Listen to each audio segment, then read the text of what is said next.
他的路。凡有血肉之軀的，都要看見上帝的救恩。哈利路亞！願主與你哋同在。主耶穌基督聖福音記載喺馬太福音第3章由第1節讀起。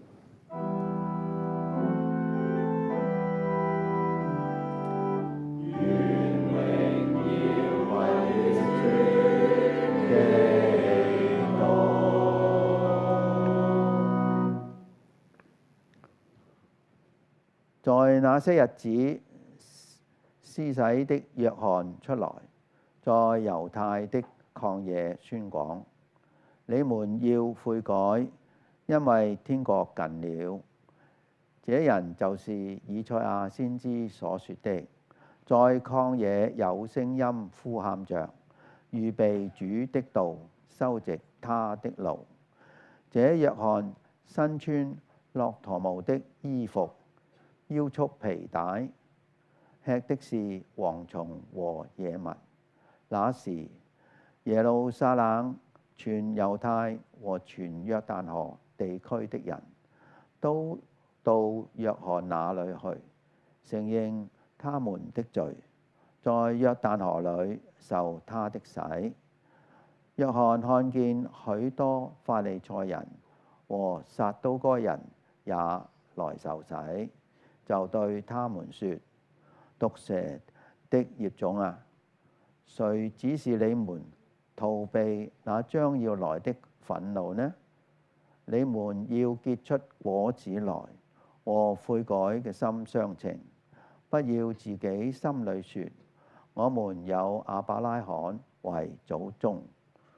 我告訴你們，上帝能從這些石頭中給亞伯拉罕起了子孫來。現在斧子已經係放在樹根上，凡不結好果子的樹就砍下來，丟在火裏。我是用水給你們施洗，叫你們悔改，但那在我以後來的能力比我更大，我就是給他提鞋子也不配。他要用聖靈與火給你們施洗，他手裏拿着簸箕，要揚淨他的穀物，把麥子收在倉裏，把糠用不滅的火燒盡。這是上主嘅福音。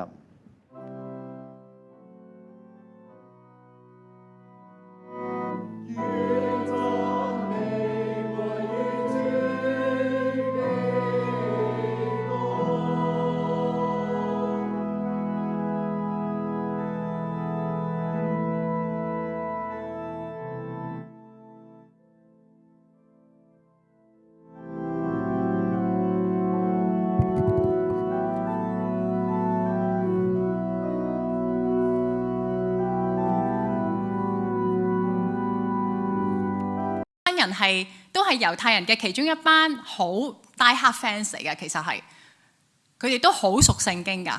不過佢哋係只係覺得邊一啲聖經部分係啱啊？摩西五經，多謝啊，邊個答㗎？多謝阿明。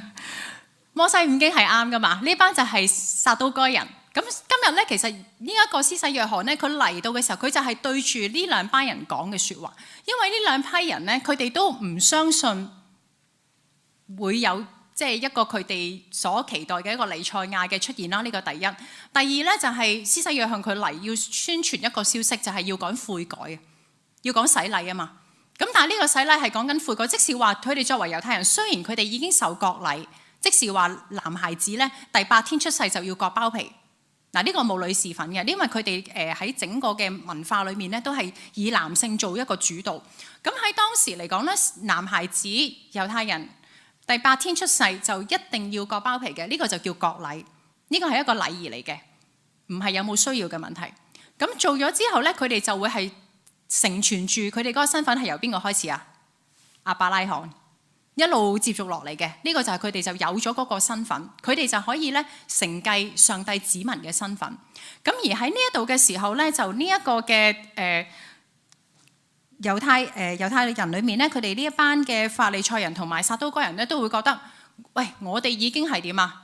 全部都係正統噶咯，我哋個個都係已經受咗割禮，我哋都係上帝嘅子民嚟噶咯。咁但係施洗約翰就同佢哋講啦，唔得，你哋唔好以為你哋已經有呢個身份，你哋係需要咧行為去配合你嘅身份。即是話乜嘢咧？你哋所做嘅唔可以只係紙上談兵，只係講緊咧你哋信咩法律啊，守咩規條啊，你哋咧要有啲咩禁戒，你要真係要去實踐先得。所以呢一度咧，施洗約翰就出嚟就係講緊呢一個嘅悔改，同時間佢哋都講緊咧就將要有耶穌基督嘅嚟臨，佢嘅嚟到就要讓到呢一啲嘅事情咧成真啦。你唔好再諗住你掛住名。其實佢哋都唔係掛晒名嘅，因為佢哋真係行咗割禮嘅。你唔好諗住你受咗割禮，你就乜嘢都有啦，唔得嘅。呢個係施洗約翰好清楚嘅信息，而佢哋都話俾佢聽，將要嚟嘅耶穌基督，佢亦都會進行個審判。無論你係乜嘢人，你有冇受割禮，你都要接受呢一個嘅審判。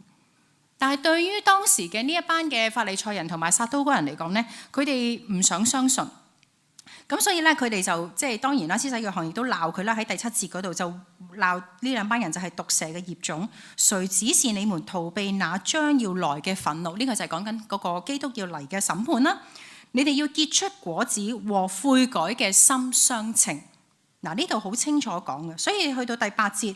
你們要結出果子來和悔改嘅心相稱，不要自己心裏說我們有亞伯拉罕為祖宗。嗱，呢一兩節嘅經文呢，就係講緊你哋唔好以為你有呢個身份，你要真係喺你嘅行為上，你要去回應得到你哋所講嘅呢一啲嘅規條，而呢啲規條亦都唔係限於文字上一啲好死板嘅東西，而係最終係要乜嘢？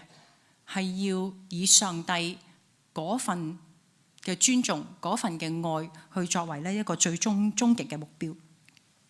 所以咧，去到呢一度咧，我哋睇到咧喺整個嘅脈絡裏面，由頭先我哋舊約睇到耶西開始，一路接住落，最終會帶出耶穌基督，佢會成為呢一個嘅王。